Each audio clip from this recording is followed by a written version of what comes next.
नमस्कार दोस्तों, स्वागत है आप सभी का आपके अपने YouTube channel GK search engine पर। तो दोस्तों, आज के इस वीडियो में हम बात करेंगे साप्ताहिक राजस्थान करंट अफेयर्स की। जी हां, 1 से लेकर 7 जनवरी तक के जितने भी राजस्थान करंट अफेयर्स के इम्पोर्टेंट क्वेश्चन बने हैं उन सभी को हम इस वीडियो में डिस्कस करने वाले हैं। तो पूरा वीडियो बहुत ध्यान से देखना। 25 महत्वपूर्ण प्रश्न जो राजस्थान करंट अफेयर्स के आज के इस वीडियो में हम जानेंगे। तो चलिए स्टार्ट करते हैं। पहला क्वेश्चन है, हाल ही में राजस्थान का नया मुख्य सचिव किसे बनाया गया है? बहुत ही महत्वपूर्ण क्वेश्चन है। राजस्थान का नया मुख्य सचिव बनाया गया है सुधांश पंत को। सी ऑप्शन इस क्वेश्चन का बिल्कुल सही है। किसके स्थान पर बनाया गया है? उषा शर्मा के स्थान पर इनकी नियुक्ति की गई है। सुधांश पंत 1991 बैच के आईएएस अधिकारी है। अगला क्वेश्चन है, हाल ही में राजस्थान हाईकोर्ट के किस न्यायाधीश की गुवाहाटी हाईकोर्ट के मुख्य न्यायाधीश के लिए सिफारिश है वो कॉलेजियम के द्वारा की गई है?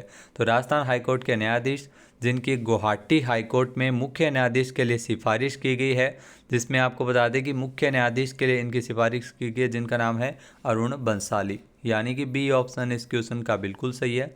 सॉरी, विजय बिश्नोई है। अरुण बंसाली का तो है जो इलाहाबाद हाईकोर्ट के लिए सिफारिश की गई है, जबकि विजय बिश्नोई, माफ़ करना, यहाँ पर ए ऑप्शन इसका बिल्कुल सही है। विजय बिश्नोई की सिफारिश है वो गुवाहाटी हाईकोर्ट के लिए की गई है। इसके अलावा DY चंद्रचूड़ की अध्यक्षता वाली 3 सदस्यीय कॉलेजियम के द्वारा राजस्थान में अगर बात की जाए तो मनिंद्र मोहन श्रीवास्तव है वो राजस्थान के नए मुख्य न्यायाधीश है वो होंगे। नेक्स्ट क्वेश्चन है, राजस्थान की किस विधानसभा सीट पर मतदान 5 जनवरी को हुआ है? तो वोटिंग है वो राजस्थान के गंगानगर की करणपुर विधानसभा सीट पर वोटिंग हुई है, यानी कि बी ऑप्शन इसका बिल्कुल सही है। पहले आपको बता दें कि 199 सीटों पर ही वोटिंग हुई थी। एक सीट जो करणपुर की थी, जिसमें कांग्रेस प्रत्याशी गुरमीत सिंह कुन्नर के निधन के कारण यहाँ पर चुनाव स्थगित कर दिए गए थे। अब फिर से चुनाव 5 जनवरी को हुए हैं और इसकी जो वोटिंग है वो 8 जनवरी को होगी। नेक्स्ट है, राजस्थान में पंडित झाबरमल शर्मा की स्मृति व्याख्यान माला के तहत सृजनात्मक साहित्य पुरस्कारों में कहानी में पहला पुरस्कार किसे दिया गया है? तो कहानी के अंतर्गत जो पहला पुरस्कार दिया गया है वो है चेतन स्वामी को। सी ऑप्शन इस क्वेश्चन का बिल्कुल सही है। चेतन स्वामी की कहानी मकान के लिए पुरस्कार दिया गया है। कहानी में पहला पुरस्कार ये चेतन स्वामी, इनका संबंध है वो बीकानेर के डूंगरगढ़ से है। नेक्स्ट क्वेश्चन है, राजस्थान की जो राजधानी जयपुर में कितने करोड़ रुपए की लागत से राज्य का पहला सरकारी इंजीनियरिंग कॉलेज बन रहा है? तो राजस्थान की अगर बात की जाए तो राजधानी जयपुर में जो पहला सरकारी इंजीनियरिंग कॉलेज है वो तकरीबन बन रहा है। इसकी जो लागत है वो 25 करोड़ रुपए है, यानी कि सी ऑप्शन इस क्वेश्चन का बिल्कुल सही है। ये राजस्थान का जो पहला सरकारी इंजीनियरिंग कॉलेज है, जहाँ पर जो अन्य कॉलेजों की तुलना में यहाँ की फ़ीस है वो आधी रहेगी। वर्तमान में इसे खेतान पॉलिटेक्निक कॉलेज में संचालित किया जा रहा है 2023-24 के सत्र से ही, और 25 करोड़ रुपए की लागत से इसे बनाया जा रहा है। नेक्स्ट क्वेश्चन है, हाल ही में Rajasthan police cyber volunteer portal को किसने लॉन्च किया है? तो Rajasthan police cyber volunteer portal को लॉन्च किया गया है उत्कल रंजन साहू के द्वारा, यानी कि ए ऑप्शन इसका बिल्कुल सही है। उत्कल रंजन साहू कौन है? तो ये राजस्थान के पुलिस महानिदेशक है। राजस्थान में कार्यवाहक के तौर पर काम कर रहे हैं। उमेश मिश्रा की सेवानिवृत्ति के बाद में इनको कार्यवाहक बनाया गया है। इसके अलावा इस पोर्टल को जो साइबर क्राइम के प्रति जागरूक के लिए और साइबर सिक्योरिटी के संबंध में कई MOU भी किए गए हैं, तो इसके लिए पोर्टल अब लॉन्च किया गया है। नेक्स्ट क्वेश्चन है, हाल ही में 67वीं राष्ट्रीय विद्यालय कबड्डी प्रतियोगिता 3 जनवरी से राजस्थान में कहाँ आयोजित की जा रही है? तो इस प्रतियोगिता का आयोजन है वो राजस्थान की राजधानी जयपुर में किया जा रहा है। बी ऑप्शन इसका बिल्कुल सही है। जी हाँ, 3 जनवरी से प्रतियोगिता शुरू हुई है जो 8 जनवरी तक चलेगी। देश भर की 29 टीमें इसमें कबड्डी की इसमें शामिल हो रही हो। इस प्रतियोगिता का शुभारंभ उप मुख्यमंत्री दिया कुमारी के द्वारा स्वाभिमान सिंह इंडोर स्टेडियम में किया गया था। नेक्स्ट है, हाल ही में राजस्थान से किसे पांडिचेरी विश्वविद्यालय का पदेन चांसलर नियुक्त किया गया है? तो राजस्थान से अगर बात की जाए तो झुंझुनू से है जगदीप धनखड़। जगदीप धनखड़ जो राज्यसभा के जो सभापति भी है जगदीप धनखड़, उपराष्ट्रपति जगदीप धनखड़ को पांडिचेरी विश्वविद्यालय का पदेन चांसलर नियुक्त किया गया है। नेक्स्ट क्वेश्चन है, अयोध्या में राजस्थान के किस जिले की सिद्धि जौहरी लाल बहादुर शास्त्री जो सिद्दी जोहरी, जिनको लाल बहादुर शास्त्री राष्ट्रीय रत्न से सम्मानित किया गया है। तो सिद्दी जोहरी की अगर बात की जाए, जिनको लाल बहादुर शास्त्री राष्ट्रीय रत्न पुरस्कार से सम्मानित किया गया, इनका संबंध जोधपुर से है। बी ऑप्शन इसका बिल्कुल सही है। सिद्दी जोहरी जिनको ये पुरस्कार दिया गया, जो इंडो नेपाल ग्रीन मिशन की ब्रांड एम्बेसडर भी है सिद्दी जोहरी। इनको अयोध्या में संपन्न हुए पर्यावरण महाकुंभ में भारत और नेपाल का प्रतिनिधित्व इन्होंने किया था, इसलिए इनको सम्मानित किया गया है। नेक्स्ट क्वेश्चन है, हाल ही में राजस्थान में 5 से 7 जनवरी तक DGIG कॉन्फ्रेंस है वो कहाँ आयोजित हो रही है? तो इस कॉन्फ्रेंस का आयोजन जयपुर में किया जा रहा है, DGIG कॉन्फ्रेंस, जिसमें भारत की गृह मंत्री से लेकर प्रधानमंत्री नरेंद्र मोदी भी इसमें शामिल हुए हैं। और इस कॉन्फ्रेंस का आयोजन 5 से लेकर 7 जनवरी तक जो REC में किया जा रहा है, जयपुर में एक कॉन्फ्रेंस है वो आयोजित हो रही है। राजस्थान इंटरनेशनल सेंटर में इस कॉन्फ्रेंस का आयोजन किया जा रहा है, जिसमें सभी राज्यों के जो अधिकारी, प्रमुख अधिकारी, DGIG भी इसमें शामिल हो रहे हैं। नेक्स्ट है, हाल ही में राजस्थान में मरु रत्न पुरस्कारों की श्रृंखला में साल 2023 का लाइफ टाइम मरु रत्न पुरस्कार किसे दिया गया है? तो वर्ष 2023 के लिए लाइफ टाइम मरु रत्न पुरस्कार डॉक्टर कमलेश शर्मा और अमित शर्मा को दिया गया। तो सी ऑप्शन इस क्वेश्चन का बिल्कुल सही। उपरोक्त दोनों, इन दोनों को जो लाइफ टाइम मरु रत्न पुरस्कार से सम्मानित किया गया है। इसी प्रकार आपको बता दें कि जो 12 विभूतियों को मरु रत्न अवार्ड के लिए चुना गया है, मरु रत्न जो पुरस्कार है वो मरु पर्यावरण संरक्षण संस्थान डेको और महिला PG महाविद्यालय के संयुक्त तत्वावधान में इस पुरस्कार का आयोजन है वो 13 जनवरी को किया जाएगा। नेक्स्ट क्वेश्चन है, भारत सरकार के संस्कृति मंत्रालय की राष्ट्रीय विज्ञान संग्रहालय परिषद की ओर से राजस्थान के किस जिले में नेशनल साइंस सेंटर बनाया जा रहा है? तो ये नेशनल साइंस सेंटर है वो बीकानेर में बनाया जा रहा है। सी ऑप्शन इसका बिल्कुल सही है। देश भर में ऐसे 22 सेंटर है वो संचालित है। आधुनिक उपकरणों और इनोवेशन के लिहाज से ये साइंस सेंटर प्रदेश में अब तक के बने साइंस सेंटर में सबसे एडवांस तकनीक का साइंस सेंटर है जिसे बनाया जा रहा है। नेक्स्ट क्वेश्चन है, हाल ही में भारत और UAE की थल सेना के मध्य संयुक्त सैन्य अभ्यास डेजर्ट साइक्लोन, जिसका पहला संस्करण ये राजस्थान में कहाँ आयोजित हो रहा है? तो इसका आयोजन राजस्थान के बीकानेर में किया जा रहा है। ए ऑप्शन इसका बिल्कुल सही है। डेजर्ट साइक्लोन जो भारत और UAE के मध्य 3 से लेकर 15 जनवरी तक बीकानेर के जो महाजन फील्ड फायरिंग रेंज में इसका आयोजन किया जा रहा है, जिसमें भारत की ओर से मैकेनाइज्ड इन्फेंट्री रेजिमेंट की एक बटालियन इसमें हिस्सा ले रही है।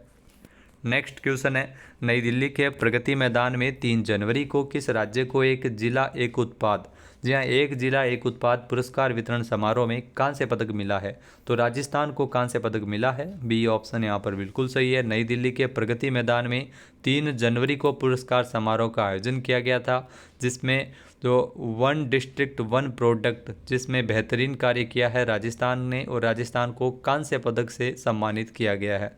यूपी को पहले पुरस्कार से सम्मानित किया गया है।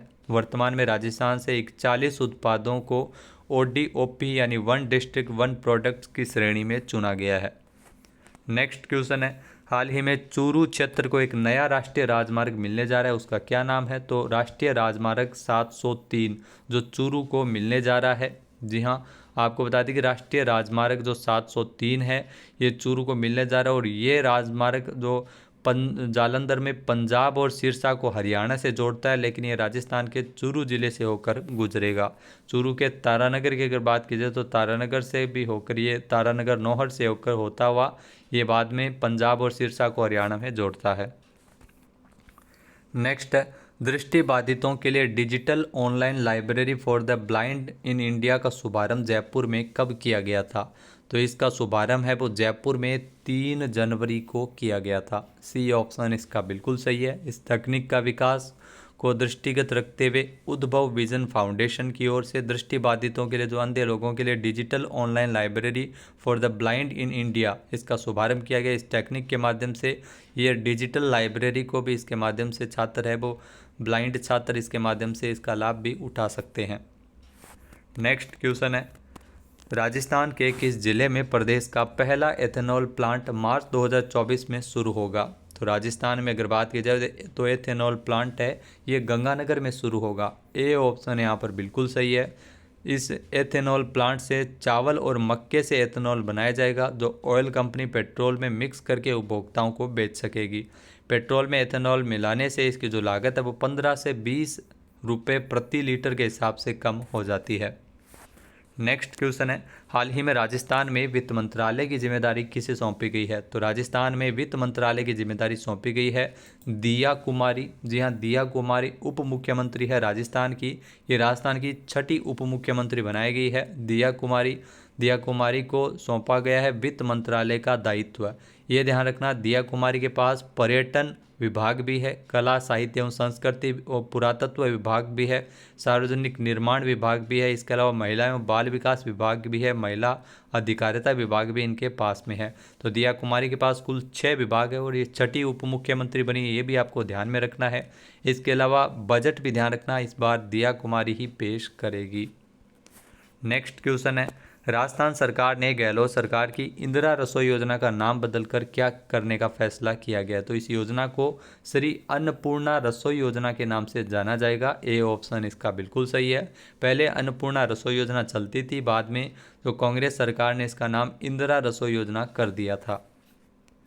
नेक्स्ट क्वेश्चन है, राजस्थान के मुख्यमंत्री भजन लाल शर्मा कौन से विभाग का दायित्व संभालेंगे? तो भजन लाल शर्मा जो राजस्थान के मुख्यमंत्री है, जिनके पास 8 विभाग है, जिसमें आबकारी विभाग भी है, गृह विभाग भी है, आयोजना विभाग भी है, यानी इसमें डी ऑप्शन बिल्कुल सही है। इसके अलावा जो राजस्थान के मुख्यमंत्री भजन लाल शर्मा जो सांगानेर से पहली बार विधायक बने थे और इनको मुख्यमंत्री बना दिया गया था। इसके अलावा इनके पास कार्मिक विभाग, आबकारी विभाग, गृह विभाग, आयोजना विभाग, सामान्य प्रशासन विभाग, नीति निर्धारण प्रकोष्ठ, सूचना एवं जनसंपर्क विभाग, सूचना जो जनसंपर्क विभाग के अलावा भ्रष्टाचार निरोधक ब्यूरो भी इनके ये दायित्व में है। नेक्स्ट क्वेश्चन है, हाल ही में राजस्थान में शिक्षा मंत्री किसे बनाया गया? तो राजस्थान में शिक्षा मंत्री बने हैं मदन दिलावर। ए ऑप्शन इस क्वेश्चन का बिल्कुल सही है। जी हाँ, राजस्थान के जो नए शिक्षा मंत्री बनाया गया है मदन दिलावर को। मदन दिलावर जो विद्यालय शिक्षा विभाग के अलावा इनके पास पंचायती राज विभाग भी है और संस्कृत शिक्षा विभाग की जिम्मेदारी भी इनको सौंपी गई है। कोटा की रामगंज मंडी से विधानसभा से ये दूसरी बार एमएलए बने हैं मदन दिलावर। ये वसुंधरा सरकार में सहकारिता मंत्री भी रह चुके हैं। अगला क्वेश्चन है, राजस्थान में डॉक्टर किरोड़ी लाल मीणा को कौन से विभाग का मंत्री बनाया गया है? तो डॉक्टर किरोड़ी लाल मीणा, जिनको राजस्थान में अगर बात की जाए तो किरोड़ी लाल मीणा जिनको कृषि एवं उद्यानिकी विभाग, ग्रामीण विकास विभाग, जन अभियोग निराकरण विभाग की जिम्मेदारी भी किरोड़ी लाल मीणा को सौंपा गया है। तो आपको बता दें कि डी ऑप्शन इस क्वेश्चन का बिल्कुल सही है। इसके अलावा किरोड़ी लाल मीणा जिनके पास आपदा प्रबंधन सहायता और नागरिक सुरक्षा विभाग भी है। अगर बात की जाए किरोड़ी लाल मीणा की, तो किरोड़ी लाल मीणा जो वसुंधरा सरकार में मंत्री भी रहे हैं। ये 5 बार विधायक, 2 बार लोकसभा सांसद और 1 बार राज्यसभा सांसद के तौर पर भी काम कर चुके हैं। नेक्स्ट क्वेश्चन है, हाल ही में देश का पहला regional driving training centre Rajasthan में कहाँ बनाया जा रहा है? तो ये देश का जो पहला रीजनल ड्राइविंग ट्रेनिंग सेंटर है, ये केकड़ी ज़िले में बन रहा है। जो राजस्थान में नया ज़िला बनाया गया था केकड़ी, जहाँ पर ये पहला रीजनल ड्राइविंग ट्रेनिंग सेंटर बनाया जा रहा है। इसके लागत है वो 6 करोड़ रुपये, 6 करोड़ रुपये की लागत से ये केकड़ी ज़िले के सिंगावल गाँव में बन रहा है। और इसमें इसके शुरू होने से आदर्श ड्राइवर है वो तैयार हो सकेंगे, जहां से प्रशिक्षण के बाद ये विदेशों में भी जा सकेंगे। इसमें जो इस ड्राइविंग सेंटर में लाइट व्हीकल्स के ड्राइवर्स को फ्रेशर, रिफ्रेशर सहित अन्य प्रशिक्षण भी इसमें दिए जा सकेंगे। नेक्स्ट है, राजस्थान का कौन सा शहर भारत का पहला वेटलैंड सिटी बन सकता है? तो राजस्थान की जो झीलों की नगरी है उदयपुर जो भारत का पहला वेटलैंड सिटी है, ये बन सकता है। बी ऑप्शन इस क्वेश्चन का बिल्कुल सही हो जाएगा। जहाँ केंद्र सरकार की ओर से जो भोपाल, इंदौर सहित 3 शहरों का नॉमिनेशन है वो रामसर को भिजवाया गया है। जो रामसर साइट आपने सुना होगा वेटलैंड सिटी है, वो भारत का पहला शहर उदयपुर बन सकता है। उदयपुर जो झीलों की नगरी है, जहाँ पर फतेह सागर, स्वरूप सागर, उदय सागर कई ज़िले हैं और ये ज़िले एक दूसरे से लिंक है। इसलिए पर्यावरण एवं वन विभाग ने अंतर्राष्ट्रीय महत्व के लिए रामसर कन्वेंशन द्वारा निर्धारित मापदंडों के आधार पर उदयपुर को इसके लिए चुना है। नेक्स्ट क्वेश्चन है, पुलिस थानों में आपराधिक प्रकरणों के अधिक से अधिक निस्तारण में राजस्थान में सलूम्बर जिला कौन से स्थान पर रहा है? तो राजस्थान का जो सलूम्बर जिला है वो पुलिस थानों में आपराधिक प्रकरणों के अधिक से अधिक निस्तारण में पहले स्थान पर है। यानी कि सी ऑप्शन इसका बिल्कुल सही है।